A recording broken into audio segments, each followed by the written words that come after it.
आज की जो वीडियो है वो मोस्ट अवेटेड वीडियो होने वाली है, क्योंकि ये वीडियो मेरे लिए भी चैलेंजिंग है। वो चैलेंजिंग इसलिए है क्योंकि फ्यूचर एंड ऑप्शन ऐसा टॉपिक है जिसको ना समझ में आए ना वो नुकसान करके बैठ जाता है। तो मेरे को इतना आसान बनाना था इस टॉपिक को ताकि आप लोग भी इसको समझ सके। तो मैंने भी इस वीडियो बनाने में बहुत टाइम लगा दिया। अगर आपको मेरा काम अच्छा लगे तो आप चैनल को सब्सक्राइब और लाइक जरूर कर देना। अगर आप पास डाटा को लेकर चलोगे तो एक साल के अंदर म्यूचुअल फंड के थ्रू 12 से 15% का रिटर्न मिल जाता है आपको एक साल के अंदर। लेकिन कुछ लोग चाहते हैं कि उनका एक ही साल के अंदर पैसा दुगना हो जाए, 3 गुना हो जाए, या फिर उनका ख़त्म ही हो जाए बिल्कुल पैसा। तो वो फ्यूचर एंड ऑप्शन की तरफ आते हैं। अगर आपको फ्यूचर एंड ऑप्शंस के बारे में जानना है तो इस वीडियो को आखिर तक देखना। तो मैं विकास बिना किसी टाइम वेस्ट के चलिए शुरू करते हैं।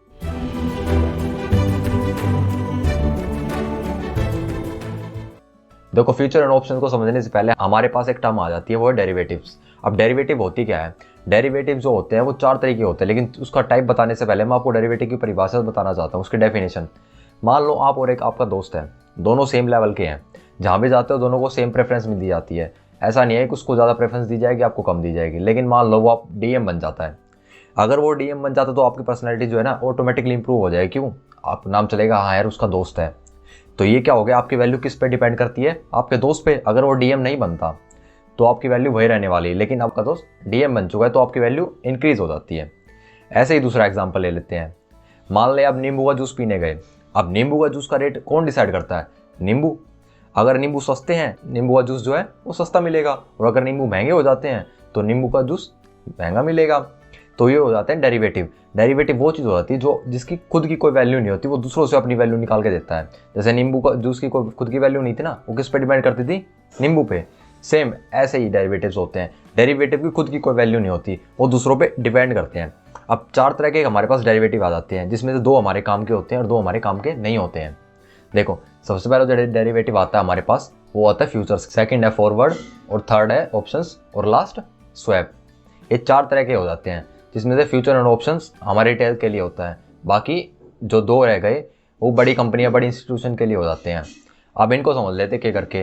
देखो, बाकी फॉरवर्ड और जो स्वैप है उनको तो हम नॉर्मली देख लेंगे, लेकिन जो फ्यूचर ऑप्शन है उसको थोड़ा डिटेल में देखें, क्यों? वो हमारे काम की है इसलिए। अब चलो फॉरवर्ड को समझ लेते हैं। और फॉरवर्ड को समझने के लिए सबसे बेस्ट तरीका जो रहता है वो एग्जाम्पल। अब एग्जाम्पल के थ्रू समझ लेते हैं। मान लो मैं एक किसान के पास गया। किसान जो है ना वो गेहूँ उगाता है। अब वो गेहूँ उगाता है, उसको बेचने के लिए कुछ ना कुछ चाहिए, ठीक है? वो मार्केट में जाएगा और वहाँ बेचेगा। मान लो जो गेहूँ का जो मार्केट का रेट चल रहा है वो 100 रुपये। अब मैं उसके पास जाऊँगा, मैं बोलूँगा यार तू 100 रुपये में बेचेगा तो एक काम कर, मेरे से 120 रुपये ले लियो। मेरे को दिख रहा है कि यार इस बार गेहूं की जो है ना कमी होने वाली है, जिस वजह से गेहूं के रेट बढ़ने वाले हैं। तो मैं क्या करूंगा, उसके पास एक कॉन्ट्रैक्ट साइन कर लूंगा जो कि 120 रुपये में होगा। अब जब उसका टाइम आ जाएगा तो मैं उससे 120 रुपये में ले लूंगा। अब मान लो उस टाइम पे गेहूं की जो है ना रिक्वायरमेंट बहुत ज़्यादा हो रखी है, तो जो रेट हो गया वो 150 रुपये हो गया, तो मेरा 30 रुपये का प्रॉफिट हो गया। और वही मान लो जो वीट है वो सरप्लस में है, जिसकी वजह से क्या है उसके दाम घट जाते हैं। जो 100 रुपये वीट का प्राइस था अब वो 80 रुपये होता है, तो मेरे 40 रुपये का मेरा नुकसान हो गया। ऐसे ही है फॉरवर्ड के अंदर। अब फॉरवर्ड में कुछ चीज़ें देखो। फॉरवर्ड के अंदर हम जब डील करते हैं तो हम फिजिकली डील करते हैं। मैं उसके पास जाऊंगा और वो मेरे पास आएगा, या फिर सबसे पहली चीज़ तो ये हो गई। और दूसरी बात, इसमें कोई सिक्योरिटी नहीं होती। अब मान लो मैं डिफॉल्ट करता तो मैं बोलता हूँ नहीं यार अब 80 रुपये का वीट का प्राइस चल रहा है, मैं नहीं ले रहा, तो वो कुछ नहीं कर सकता वो। तो ये उसका डिसएडवांटेज हो गया। फॉरवर्ड और फ्यूचर में कोई खास डिफरेंस नहीं है। डिफरेंस है तो बस ये है कि वो फिजिकल है और ये ऑनलाइन है। जैसे कि आपको फ्यूचर्स को बाय करना होता है तो आपको डीमैट अकाउंट की रिक्वायरमेंट होगी, और उसके लिए आपको एक ब्रोकर चाहिए। फ्यूचर को एग्जांपल के थ्रू समझ लेते हैं। मेरे को दिख रहा है कि यार अडानी जो है ना बहुत ग्रो करने वाला है, तो अडानी का जो शेयर प्राइस अभी 100 रुपये चल रहा है। मैं क्या करता हूँ, अडानी का फ्यूचर ले लेता हूँ। मेरे को लगता है कि यार अडानी ना 200 रुपये पे जाने वाला है। तो आज के टाइम पे जो अडानी का जो फ्यूचर का कॉन्ट्रैक्ट है वो 120 रुपये का चल रहा है। तो मैं क्या करूँगा कि यार 120 रुपये का मैं कॉन्ट्रैक्ट खरीदता हूँ, क्योंकि मेरे को पता आगे जाने के बाद 200 हो जाएगा, तो मैं 200 पे इसको बेच दूंगा। और कुछ टाइम बाद जब अडानी का प्राइस 200 रुपये हो जाता है तो मैं उस कॉन्ट्रैक्ट को बेच दूंगा।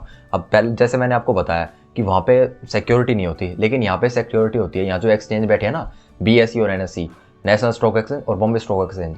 अगर आपको ये नहीं पता कि NSE और BSE क्या है तो आप मेरी पुरानी वीडियो देख लेना, मैं उसमें डिटेल में कवर कर रखा है मैंने। अब जैसे कि मैंने आपको बताया कि अडानी का कॉन्ट्रैक्ट लिया मैंने। अब मान लो अडानी का शेयर जो है ना 100 की बजाय वो 50 रुपये हो जाता है, तो मैं ऐसा नहीं कह सकता नहीं यार मैं नहीं ले रहा, मैं नहीं ले रहा। उस टाइम पे क्या है, ये एक्सचेंज वाले जो होते हैं ना वो मेरे पर पेनल्टी लगाएंगे और जो भी काम करेंगे मेरे को पैसे देने ही देने पड़ेंगे। ये इसका एडवांटेज भी कह लो और डिसएडवांटेज भी कह लो। डिसएडवांटेज उनके लिए जो ये सोचेंगे नहीं यार पैसे तो देने ही पड़ेंगे, एडवांटेज उनके लिए जो उन्होंने कॉन्ट्रैक्ट कर लिया तो उनको पता है उनके पैसे कहीं नहीं जाने वाले, उनके पैसे आ ही जाएंगे, एक्सचेंज उनका पैसा रिकवर कर ही लेगा पेनल्टीज के थ्रू। फ्यूचर एंड ऑप्शन का जब आप चार्ट निकाल के देखते हो तो वहाँ पे एक ऑप्शन आता है, एक फ्यूचर आता है, और फ्यूचर में भी कई सारी लिस्ट आ जाती है। मान लो निफ्टी 50 का फ्यूचर है 26 मई का, तो उसमें क्या है, उसका कुछ प्राइस चल रहा होगा और निफ्टी 50 का कुछ प्राइस चल रहा होगा। अब वो देखो 26 मई क्या है, जो ये फ्यूचर्स होते हैं ना इनका कुछ टाइम लिमिट में होता है, मतलब आप 1 महीने के लिए इस फ्यूचर को बाई कर रहे हो, 3 महीने के लिए बाई कर रहे हो, इनका टाइम होता है। मगर मेरे को पता चल गया यार निफ्टी जो है ना वो 18,000 पे जाने वाली है, मैं क्या करूँगा आज फ्यूचर बाई कर लेता हूँ। अब मेरे को पता है 1 महीने में तो नहीं जाएगी लेकिन 3 महीने में जा सकती है, तो मैं क्या है 3 महीने वाले फ्यूचर्स को बाई कर लूँगा। अब वो मान लो अगर वो नीचे आ जाती है तो मेरा क्या है उतना ही नुकसान हो जाएगा। अब जैसा कि मैंने आपको बताया ये फ्यूचर्स जो होते हैं ना ये डेरिवेटिव होते हैं, मतलब ये किसी और के ऊपर अपनी वैल्यू डिपेंड करते हैं। मान लो जो रिलायंस का फ्यूचर है वो किसके ऊपर वैल्यू अपनी डिपेंड करेगा, वो रिलायंस के स्टॉक के ऊपर। अगर रिलायंस का स्टॉक बढ़ेगा तो उसका फ्यूचर की वैल्यू भी बढ़ेगी। फ्यूचर में एक और बात नोट करने वाली होती है, हम ऐसा नहीं है कोई एक शेयर खरीद लेंगे, फ्यूचर में जितनी भी क्वांटिटी खरीदी जाती है वो लोट के हिसाब से खरीदी जाती है। लोट का मतलब होता है गुच्छा, हम ऐसा नहीं है कि रिलायंस का 1 शेयर खरीद लिया या 2 शेयर खरीद लिए, नहीं, हमें सारे के सारे उसका जो जितने भी लोट होंगे उस लोट के अंदर जितने शेयर होंगे वो सारे के सारे खरीदने पड़ेंगे। जैसे कि अगर रिलायंस की बात की जाए तो उसके अंदर 250 होते हैं, अगर निफ्टी 50 की बात की जाए तो उसमें 50 शेयर्स का लोट होता है, और अगर बैंक निफ्टी की बात की जाए तो उसमें 25 होते हैं। एक बार डिफरेंस देख लेते हैं कि फॉरवर्ड और फ्यूचर में डिफरेंस क्या है। जो फॉरवर्ड जो होता है ना, मैं जैसे आपको बताया उसमें कोई डायरेक्ट सेलिंग करते हैं, डायरेक्ट बाइंग करते हैं, तो उसमें लोट का कोई झंझट नहीं होता। लेकिन फ्यूचर की जब भी बात की जाती है तो वहाँ पे एक लोट साइज आ जाता है, जैसे मैं आपको बता रिलायंस का 250, निफ्टी का 50 और बैंक निफ्टी का 25। और दूसरा फॉरवर्ड का जितने भी होते हैं ना वो उसमें जो एक्सपायरी होती है वो फिक्स नहीं होती, उसको हम बीच में चेंज भी कर सकते हैं। माल जैसे मैंने आपको बताया ना वो वीट वाले के पास मैं किसान के पास चला जाऊँगा कि यार एक काम करते हैं 1 महीना नहीं इसको थोड़ा 1 मिनट और डिले कर देते हैं, अगर वो मान जाता तो ठीक है, नहीं मानता तो अलग बात है। लेकिन ऐसा नहीं है इसमें फ्यूचर में पहले ही आपको टाइम दे दिया 26 मई या 27 जून जितना भी टाइम आ गया ना, उसको टाइम को अब वो फ्यूचर का कॉन्ट्रैक्ट जो भी है वो एक्सपायर हो जाएगा, उसमें टाइम की कोई झंझट नहीं हो, टाइम वो फिक्स है। और तीसरी बात, ये जो फॉरवर्ड वाले हो जाते हैं ये सिक्योर नहीं होते, जैसे हमारा होता है कोई सिक्योरिटी वाला बीच में नहीं आता कि हाँ अगर आपके ये बात कोई आ जाए बीच में वो बोले कि नहीं यार मैं कॉन्ट्रैक्ट को ना कैंसिल करता हूँ, मैं नहीं मानता इसको, ऐसा नहीं होता। लेकिन इसमें फ्यूचर में होता है ऐसा, उसमें क्या है सिक्योरिटी वाला बंदा आ जाता है, एक्सचेंज वाला, वो बोलता है नहीं यार आपको मानना ही मानना पड़ेगा, वो बाइंडिंग हो जाते हैं। और देखो एक और बात, फॉरवर्ड वाले जितने भी कॉन्ट्रैक्ट हो जाते हैं, मान ले मैंने उसके साथ कॉन्ट्रैक्ट किया लेकिन मैं चाहता हूँ यार मैं इस कॉन्ट्रैक्ट से ना निकलना चाहता हूँ, मैं क्या करूँगा अपने दूसरे दोस्त के पास जाऊँगा, मैं बोलूँगा यार तू कॉन्ट्रैक्ट ले ले, ऐसा नहीं होता इसमें। लेकिन फ्यूचर वाला ऐसा होता है, मेरे को पता चल गया कि यार फ्यूचर का टाइम आने से पहले 26 मई आने से पहले जो शेयर की जो वैल्यू थी वो बढ़ गई, यार मेरा कुछ प्रॉफिट बन चुका है उस फ्यूचर में, तो मैं क्या करूँगा इस फ्यूचर को ही सेल कर दूंगा। अब फ्यूचर को एक एग्जाम्पल के थ्रू समझ लेते हैं। मान लो जो निफ्टी 50 जो चल रही है अभी 34,000 पे चल रही है, तो निफ्टी 50 का जो फ्यूचर रहेगा 26 मई का, अब उसकी वैल्यू कितनी रहेगी, मान लो 34,050 रुपये है। अब हमारे को पता है निफ्टी 50 जो है ना बढ़ने वाला है, मैं क्या करूँगा इसका फ्यूचर को बाय कर लेता हूँ, और निफ्टी बैंक जो है ना अगले दिन ही बढ़कर जो उसकी वैल्यू होती है वो है 34,300 रुपये। अब जो निफ्टी बैंक का जो फ्यूचर का कॉन्ट्रैक्ट होगा वो भी कुछ बढ़ेगा, अब वो मान लेते 34,350 का हो गया। अब मैंने देखा यार 26 मई तक कौन रोए, क्या पता निफ्टी 50 फिर डाउन आ जाए, मैं एक काम कर लेता, अब मैं इस कॉन्ट्रैक्ट को बेच दूंगा और 300 रुपये का प्रॉफिट रख लूँगा। अब कोई और इंसान है वो चाहता है कि यार मैं इसको बाय कर लूँ, वो देखेगा आज इतना बड़ा है, क्या पता 26 मई तक और बढ़ जाए, ये 34,000 का ये 35,000 हो जाए, ये क्या पता 36,000 हो जाए, तो क्या करेगा जो मैंने कॉन्ट्रैक्ट को सेल किया है ये देकर कहीं नुकसान ना हो जाए, किसी को प्रॉफिट दिख रहा होगा तो वो क्या है इसको बाय कर लेगा। ऐसे इसमें जो है ना आखिर तक बहुत कम लोग होल्ड करते हैं इसको ना, फ्यूचर के कॉन्ट्रैक्ट को ही सेल बाय सेल ऐसे ही करते रहते हैं। अब जो सबसे बड़ा सवाल वो ये आता है कि हम फ्यूचर में ट्रेड ही क्यों करें, हमें जरूरत क्या है, हमें जो शेयर चाहिए हम उसको आज खरीद लेते हैं, अगर बढ़ जाएगा तो हमारा प्रॉफिट हो जाएगा।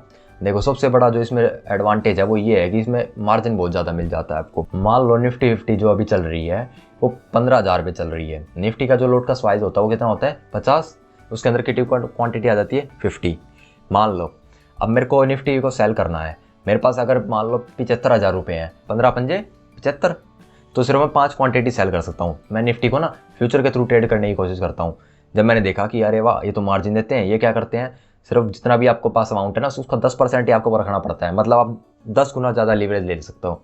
मतलब आपके पास कितने थे 75,000 रुपये थे, लेकिन आपने क्या लीवरेज ले ली, आपने 10 गुना ले लिया, तो आपके पास पैसे कितने हो गए 7.5 लाख। आप पहले 75,000 में कितनी क्वांटिटी ले रहे थे 5, लेकिन आपके पास 7.5 लाख रुपए आ चुके। अब आप कितनी क्वांटिटी लोगे 50। मतलब अगर निफ्टी आपकी 100 रुपये में मूव कर जाती है, पहले आपको प्रॉफिट कितना होता 100 × 5 500, लेकिन अब मान लो 100 रुपये ही मूव कर जाती है निफ्टी, तो आपका प्रॉफिट कितना होगा 50 इंटू में 100, 5000 है ना प्रॉफिट की बात। इसलिए लोग जो है ना फ्यूचर की तरफ जाते हैं क्योंकि आपके पास अमाउंट थोड़ा होता है और थोड़े अमाउंट में आप ज़्यादा चीज़ ट्रेड कर पाते हो। चलो इस बार निफ्टी को ना थोड़ा और मूव करवा देते हैं। मान लो आपके बार निफ्टी जो है ना वो 1000 पॉइंट मूव कर जाती है। पहले आपके पास क्वांटिटी कितनी थी 5 और मूव कितनी करी निफ्टी 1000 रुपये, तो आपका प्रॉफिट कितना हो गया 5000। अब आपके पास क्वांटिटी कितनी है 50 और निफ्टी कितनी मूव करी 1000, तो आपका प्रॉफिट कितना हो गया 50000। आपके पास अमाउंट कितना था 75000 और आपका प्रॉफिट कितना हो गया 50000।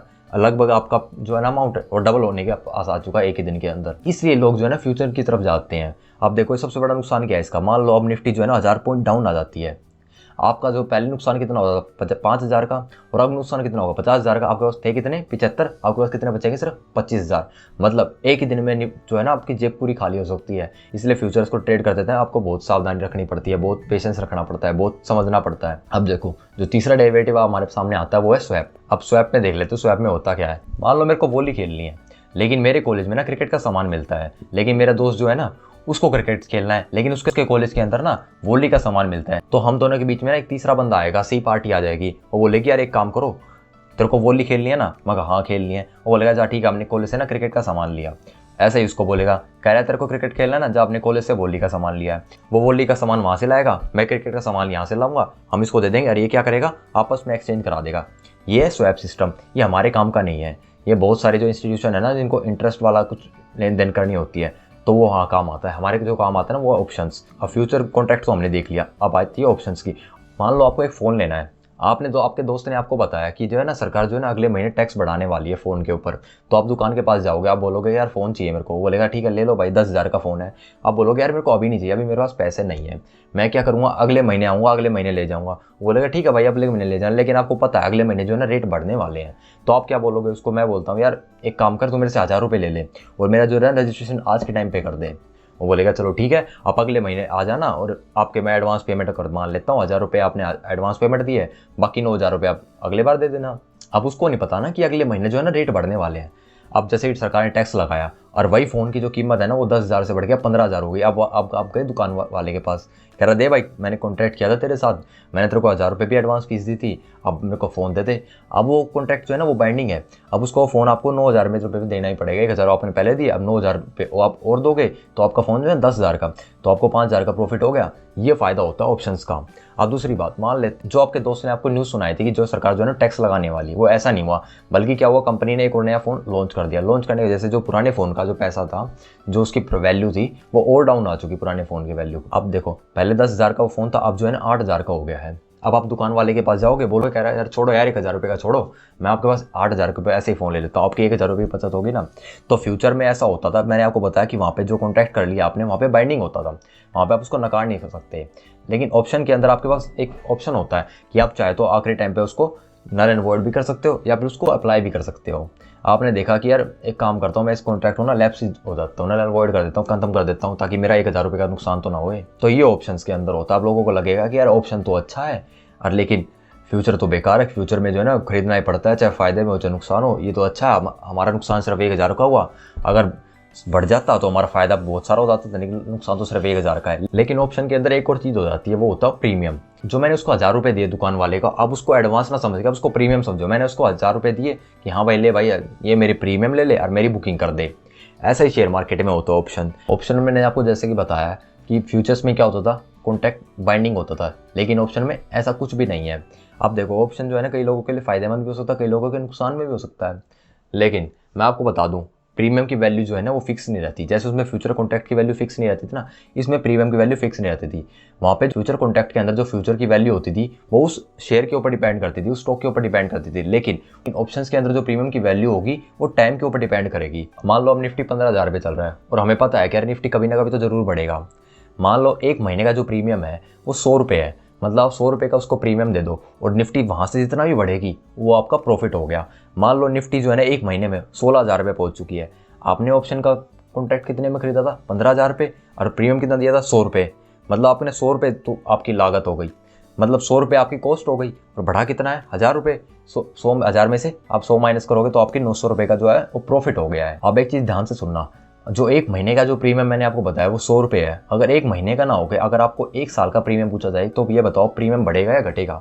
तो आप बोलोगे यार तो बढ़ेगा, क्योंकि सबको पता है कि यार एक साल के अंदर तो निफ्टी पता नहीं कहाँ से कहाँ चली जाएगी, क्या पता वो 18,000 पे आ जाए, 15,000 की बजाय वो 20,000 पे चली जाए, क्योंकि एक साल का टाइम जो है ना बहुत बड़ा हो जाता है। एक महीने में सबको पता है जो निफ्टी जो है ना थोड़ा मोटा मूव करेगी, लेकिन एक साल में बड़ी मूव कर सकती है। तो उसमें प्रीमियम क्या हो जाता है, ज़्यादा हो जाता है। मतलब अगर आपके पास टाइम ज़्यादा है तो प्रीमियम भी ज़्यादा होगा, अगर आपका टाइम कम है तो प्रीमियम भी कम होगा। देखो जब आप ऑप्शन चेंज देते हो तो उसमें 3 चीज़ आ जाती हैं, एक कॉल, एक पुट और एक स्ट्राइक प्राइस। इनको अगली वीडियो के अंदर देखने वाले हैं, लेकिन आप थोड़ा बहुत ऑप्शन को समझ लेते हैं। आज का जो गोल्ड प्राइस चल रहा है वो 50,000 रुपये चल रहा है मान लेते हैं। मैं सुनार के पास गया, मैं उससे पूछूंगा यार एक बात बताओ, ये गोल्ड जो है ना कहाँ तक जा सकता है एक महीने के अंदर?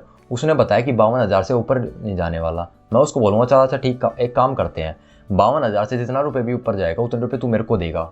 मतलब अगर 60,000 चले जाता है तो 8,000 रुपये तू मेरे को देगा। कह रहा है मेरे को क्या मिलेगा फिर?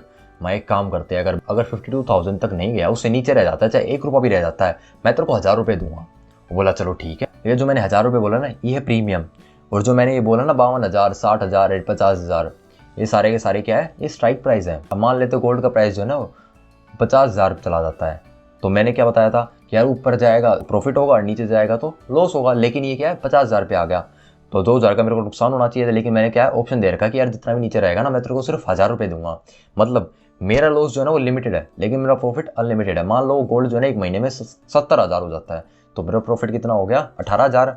अब उसका नुकसान देखो, अब दुकान की तरफ से देख लेते हैं। दुकान वाले का जो प्रॉफिट है ना वो सिर्फ 1,000 रुपये का है, लेकिन उसका लॉस जो है ना वो लिमिटेड ही है। फ्यूचर एंड ऑप्शन बहुत ज़्यादा रिस्की है, ऐसे लोगों को इससे दूर ही रहना चाहिए, वरना हम 1 लाख रुपए लेके जाएंगे और एक दिन के अंदर 1 लाख पूरे उड़ा देंगे। इस वीडियो के अंदर हमने मोटा मोटा फ्यूचर और ऑप्शंस को समझ लिया है। नेक्स्ट वीडियो के अंदर हम ये देखेंगे कि ये जो ऑप्शंस के अंदर कॉल होता है, ये पुट होता है, ये बाय सेल क्या होता है, कॉल को बाय करते तो क्या होता है, पुट को सेल करते तो क्या होता है, किस में प्रीमियम ज़्यादा होता है, ऑप्शन सेलिंग क्या होती है, ऑप्शन बाइंग क्या होती है। अगली वीडियो के अंदर हम ये सारी चीज़ें देखने वाले हैं। कई लोग बोलते हैं कि ऑप्शन बाइंग अच्छी है, कई लोग बोलते हैं ऑप्शन सेलिंग अच्छी है, कई इनसे रेगुलर इनकम बनाते हैं। तो अगली वीडियो के अंदर हम ये सारी चीज़ें देखने वाले हैं। तो मिलते हैं अगली वीडियो के अंदर। जय हिंद, जय भारत।